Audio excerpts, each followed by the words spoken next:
Bonjour chers étudiants, il paraît que Google Classroom vous intéresse en tant que supplément à Moodle.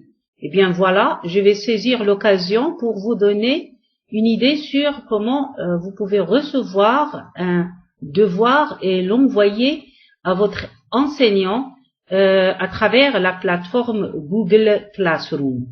Donc je vous rappelle le fait que suite à cette vidéo, c'est-à-dire vers la fin, vous allez écouter une enseignante anglaise qui va parler de Google Classroom et je vous prie de bien prendre votre ordinateur et d'essayer de faire un exercice tout en suivant ces instructions. Bien voilà, que vous soyez étudiant ou que vous soyez enseignant, pour avoir accès en général à Google Classroom, il faut avoir ce lien qui va vous permettre de vous y placer. C'est classroom.google.com.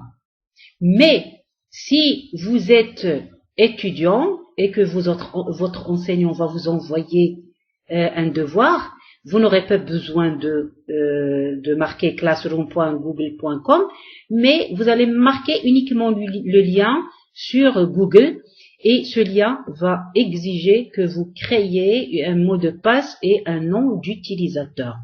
Une fois vous créez votre mot de passe et votre nom d'utilisateur, vous allez vous retrouver sur la plateforme Classroom Google Classroom. Votre enseignant doit également vous envoyer, en plus du lien qui va vous permettre de créer votre mot de passe et nom d'utilisateur, le nom de la classe virtuelle sur laquelle vous allez vous placer. En plus de cela, il va vous envoyer le code. Donc, une fois vous êtes sur la page Google Classroom, vous allez devoir chercher votre classe virtuelle. Donc, comment se faire? Il faut aller à ces trois lignes ici qui se trouvent en face de Google Classroom, cliquez dessus et sur la partie gauche de la plateforme, vous allez voir une série de classes avec des noms et des photos. Donc, vous allez choisir la vôtre parce que vous avez son nom et vous avez son code. Vous cliquez dessus, le code va s'afficher. Vous voyez ici, il y a une série de classes avec des photos. Donc, vous allez cliquer dessus, sur votre classe, et View Assignment va s'afficher. C'est là votre devoir. Vous allez le trouver peut-être même avec une pièce jointe et une date limite que votre enseignant vous envoie pour rendre le devoir. Ici, sur cette page où se trouve votre classe, il y a Stream, c'est-à-dire flux, et Classwork, c'est-à-dire devoir. Flux, c'est pour les messages, et Classwork, c'est le devoir. Vous cliquez dessus et vous allez trouver votre devoir. Vous allez voir View Assignment. En bas de View Assignment, il y a la pièce jointe et il y a la date limite que votre enseignant pourrait ajouter à votre devoir. Une fois vous cliquez sur View Assignment, vous allez être capable de l'enregistrer sur votre bureau. N'oubliez pas de l'enregistrer d'abord sur votre bureau. Lorsque vous l'enregistrez, donc vous allez penser faire les réponses, puis envoyer le devoir à votre enseignant. Et ceci suite à un message que vous allez rédiger sur la partie gauche. Donc sur la partie gauche, ce message va être vu par tout le monde, toute la classe.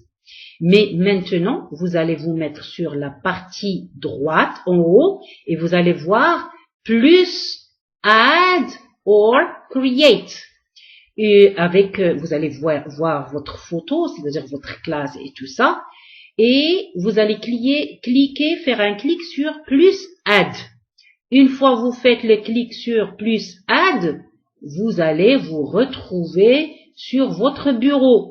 Et c'est là où vous allez télécharger votre fichier. Vous pouvez, en plus de ce fichier, télécharger des pièces jointes.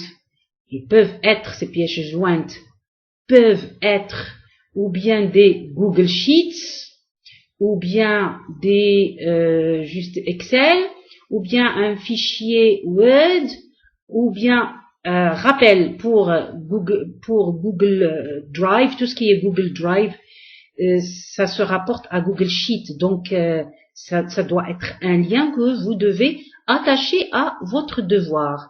Mais si vous enregistrez quelque chose sur votre bureau, ça pourrait être une vidéo, ça pourrait être un fichier Excel, un fichier Word. Donc ça, enfin, vous allez être capable d'envoyer votre devoir à votre enseignant. Sur l'espace d'en bas à droite, il va y avoir un espace où vous allez envoyer un message privé à votre enseignant. Donc cette fois-ci, c'est un message privé que tout le monde ne peut pas voir. Et lorsque vous aurez donc terminé, maintenant vous allez terminer et je voudrais que vous écoutiez la vidéo suivante. Elle est en anglais et c'est sans image. Je voudrais que vous vous placiez sur votre ordinateur, écoutez l'enseignante anglaise américaine parler et suivre les instructions pour assimiler le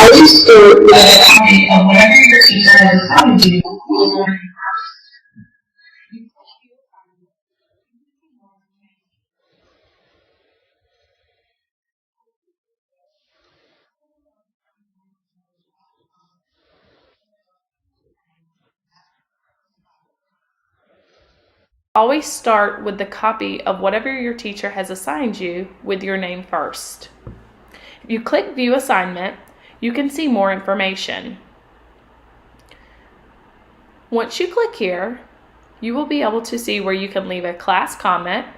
Remember, these are public, so all students in your class can see these. This would be a great place to add a question that might benefit others in your classroom. You can also see that same doc we talked about previously. Here you will see the Add button. We will talk about this a little bit more on assignments with no attachments. Here's a Turn In button, and then also notice Private Comment options. This is for something you only want your teacher to see. I can also click here to get to my doc, and if my teacher has provided me with a template, I can start editing and submitting my assignment here. Once I have finished my submission, I can click Turn In the top right-hand corner. Once you do this, you will lose all editing rights and the teacher will take them over. So you do not want to hit this button until you are ready and completely finished. If you are not finished, you could simply exit out of your doc. Clicking back here will take you back to your progress so that you can continue working on your assignment. You can also click the Turn In button here. After you have submitted your assignment, you can navigate back to your class in the top left-hand corner. Here I can go back to classwork and see my other assignments. Notice it now says that this assignment is turned in. Let's explore assignments with no attachments. If I click View Assignment, you will notice I do not have that document with my name.